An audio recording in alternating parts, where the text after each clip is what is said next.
In the world of finance, you usually expect new rules to make things simpler, more orderly. But what happens when a huge rule change, one that was designed to make everything crystal clear, ends up having a totally unexpected side effect? Today, we're going to dig into a really fascinating accounting puzzle where a new standard didn't just change the numbers, it actually changed how much companies were willing to talk. And this is the central mystery right here. So, a massive new rule gets put in place to standardize how companies report their revenue, their top line number. The whole goal was to get one clear official figure for everybody. So, why on earth did it cause companies to start releasing more of these unofficial voluntary revenue numbers? It feels completely backward, doesn't it? And this slide really lays out that paradox perfectly. On the one hand, the goal was simple: take a messy system and create one single standardized number for investors. Easy. But what actually happened was something else entirely. We saw this surprising spike in companies putting out extra unofficial revenue figures. So to figure out what's going on, we first have to understand the rule at the heart of all this. Okay, let's get to the bottom of this. We need to meet the main character in our story, a new accounting standard called ASC 606. So what exactly is ASC 606? Well, before this thing came along, reporting revenue was kind of a mess. You had all these different rules for different industries. ASC 606 got rid of all that and replaced it with a single, unified framework. But here's the really crucial part. It wasn't a strict checklist. It was principles-based. And that means it gave managers a lot more flexibility and judgment in how they applied the rules to their own business. This right here is the 5-step process that's at the core of ASC 606. And you can see every single one of these steps, from figuring out the contract obligations to deciding exactly when revenue is recognized, requires a ton of judgment. This isn't just simple math, right? It's a whole framework that forces managers to think really critically about the substance of their sales, especially when you're talking about complex long-term deals. All right, now for the other key player in our story, non-GAAP revenue. These are those unofficial numbers we've been talking about. So GAAP stands for Generally Accepted Accounting Principles. Those are the official rules. A non-GAAP number is basically when a company says, hey, here's our official revenue, but we think this other number, with a few adjustments, gives you a much better picture of our core performance without all the one-time weird stuff. And the key is, it's totally voluntary. Okay, so we've got the new rule, and we've got these unofficial numbers. So what happened when they collided? Well, the data reveals a really fascinating twist in the story. What the data shows is just this stunning split. For companies that weren't really impacted by the new rule, these voluntary disclosures actually went down to about 14%.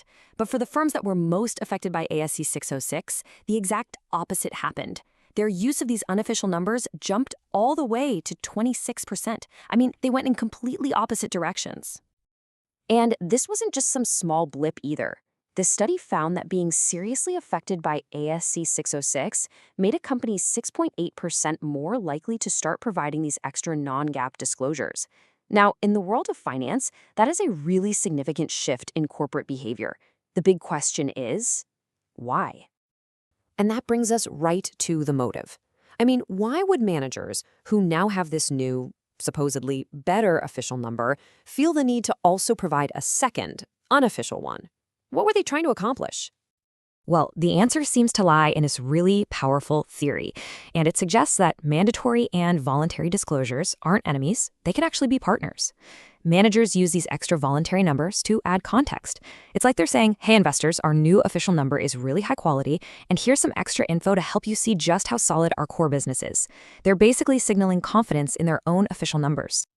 But here's the thing, they didn't just do this randomly. The research found that this behavior was most common in companies where the financial analysts were already pretty much in agreement about the company's future. So the really crucial point here is that managers chose to provide this extra information when they felt their audience, the experts, was, smart enough to get it and wouldn't be confused. It was a very targeted strategy. Okay, so the managers had a clear motive. But that leads to the biggest question of all for any investor. Was this extra information actually useful?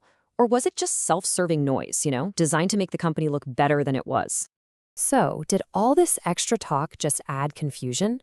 Or did it add real clarity? The researchers decided to put it to the test. And the answer was a resounding yes. It turns out these voluntary non-GAAP revenue figures were actually incredibly informative. In fact, they became even better at predicting a company's future revenue growth after the new rule was put in place.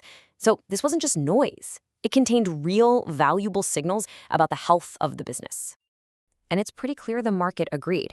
There is a key metric that measures how much a stock price reacts to revenue news. And for these companies, it shot up by a massive 26.5%. What that means is investors weren't just listening. They were actively using this extra information to make better and faster decisions about the company. So what does this incredible case of an unexpected side effect teach us about the whole relationship between rules and corporate transparency? Let's zoom out for the final big takeaways. For the longest time, the common thinking was that mandatory rules and voluntary disclosures were substitutes. If you have a really good, strong rule, then you don't need managers to talk as much. But this research just flips that idea on its head. It shows they can actually be complements. A better, principles-based mandatory rule didn't silence managers. It gave them a stronger foundation to stand on, which actually encouraged them to provide more useful voluntary context. And that leaves us with a really fascinating final question. We tend to think of regulation as just a way to force companies to do things. But what this study suggests is that the right kind of rule, one that's based on principles instead of rigid checklists, doesn't just force compliance. It can actually inspire a whole new level of voluntary transparency.